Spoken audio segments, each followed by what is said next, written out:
The ABC has become the first mainstream Western media organisation to launch a Chinese-registered website.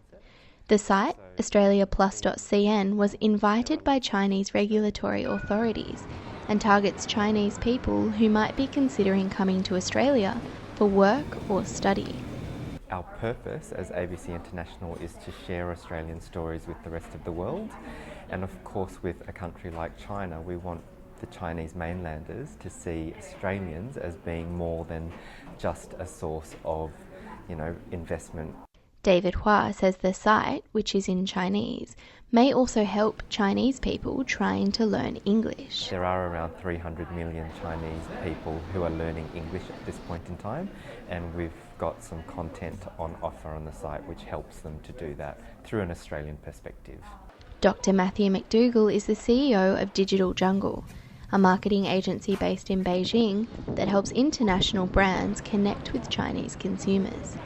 He says that a website of this type has the potential to be successful. So there's a lot of interest for that sort of demographic, looking for overseas study, looking for immigration abroad, looking for consuming products from Australia. So it's a niche, but it's a large niche.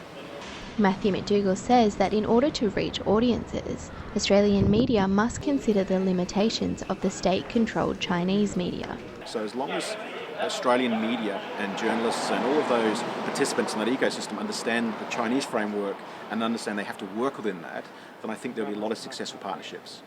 David Hua says that the site is subject to Australian editorial policies, but he understands the potential limitations. The approach that we take is to not be didactic about the differences between our cultures, but to find similarities between the two. Tara Blancato for Tip of the Tongue.